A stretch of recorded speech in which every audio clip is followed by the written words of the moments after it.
যার ফলে যদিও বন বিভাগ এবং ফায়ার সার্ভিস কালকে আসছে অন দ্য স্পটে, কিন্তু আসলে তেমন কাজ করতে পারেনি।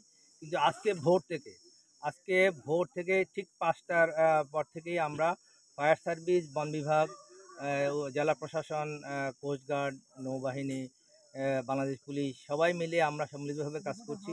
আল্লাহর রহমতে এই সকাল থেকে যে মানে আগুন নিবানোর কাজ শুরু হয়েছে এবং এখন প্রায় 11টার উপরে বাজে।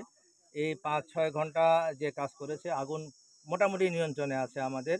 আমরা সমস্ত জায়গায় ফায়ার লাইন কেটে দিয়েছি এবং পর্যাপ্ত পানি দিয়ে ফায়ার সার্ভিসের 4-5টা ইউনিট, বন বিভাগের যে আপনার অগ্নি নির্বাপন যন্ত্র আছে, সমস্ত কিছু দিয়েই সরকারের সমস্ত শক্তি দিয়ে আমরা কাজ করে যাচ্ছি। আল্লাহর রহমতে এখন আগুন মোটামুটি নিয়ন্ত্রণে আছে। তারপরে যদি কোথাও টুকটাক মানে থাকে সেটা আমরা চেষ্টা করে যাব। কত কিলো এলাকা বিস্তৃত না, সেটা আমরা এখনও বুঝতে পারছি না। আমরা একটা তদন্ত কমিটি গঠন করেছি, 3 সদস্য বিশিষ্ট তদন্ত কমিটি। তারা বিস্তারিত তদন্ত করে জানাবে। এখন আমাদের দায়িত্ব হলো, আমাদের প্রাথমিক দায়িত্ব হলো যে আগুনটা নিয়ন্ত্রণে আনা। সেটাই আমরা কাজ করে যাচ্ছি। ডিটেলস আপনাদেরকে পরে ইনকোয়ারি রিপোর্ট অনুযায়ী আমরা সেটা জানাতে পারবো। এখন কি ছড়িয়ে পড়ার সম্ভাবনা আছে? না, এখন কোনো ছড়িয়ে পড়ার সম্ভাবনা নাই। আমরা চতুর্দিকে ফায়ার লাইন কেটে দিয়েছি এবং ফায়ার লাইনে আমরা পর্যাপ্ত পানি দিয়ে দিয়েছি, যাতে যে অবস্থায় আছে সেটা থেকে যেন আর কোনো স্প্রেড না হয়। প্রাথমিকভাবে ধারণা করছেন কিভাবে আগুনটা লাগে? আমরা বিভিন্ন জনের কাছে জিজ্ঞেস করেছি, আমরা এখনো কোনো অথেন্টিক কোনো তথ্য পাইনি। এটা আরও ভালো করে ইনকোয়ারি করে তারপরে জানা যাবে আর কি, যে কী কারণে আগুন। অনেকগুলো কারণ থাকতে পারে, ন্যাচারাল কারণ থাকতে পারে। আপনারা জানেন যে গত 76 বছরের বেশি হিট ওয়েভ চলছে, প্রচণ্ড তাপদাহ, কোনো বৃষ্টি নেই এখানে, এটাও একটা কারণ। তারপরে অন্য কোনো কারণ আছে কিনা সেটা তদন্ত কমিটি তদন্ত করে আপনাদেরকে রিপোর্ট দিতে পারে। আগুন কতগুলো জায়গায় লেগেছে? একটা জায়গায় তো না, নানান জায়গায়। যে জায়গায় আমরা 4-5টা জায়গায় দেখেছি, আমরা যে জায়গায় আছে সব জায়গাটাই আমরা করে ফেলেছি, ফায়ার লাইন কেটে দিয়েছি।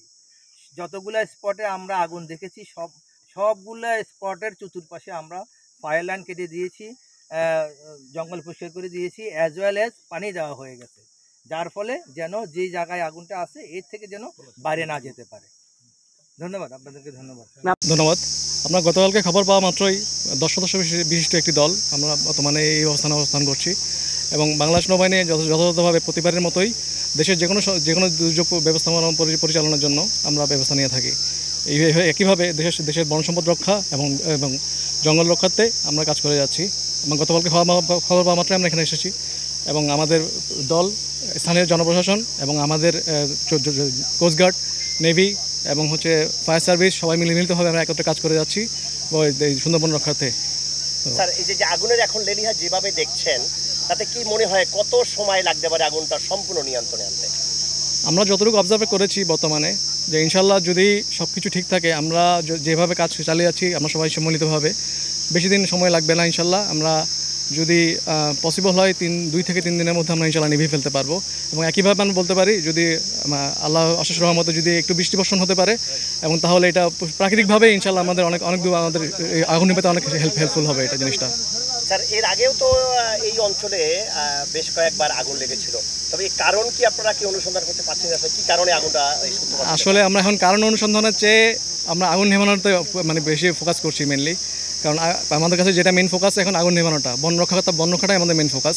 কারণ রক্ষার জন্য যেভাবে আমাদের সম্মিলিতভাবে চেষ্টা চলবে, যখন আমাদের অফিসিয়ালি অর্ডার আসবে তখন আমরা সেই অনুসন্ধান পরিচালনা করবো ইনশাল্লাহ। ধন্যবাদ। আপনার নামটা একটু বলবেন? আমি লেফটেন্যান্ট কমান্ডার আরফিন, আমি বাংলাদেশ মংলাতে আছি, বর্তমানে বেস ইঞ্জিনিয়ার অফিসার হিসেবে আছি।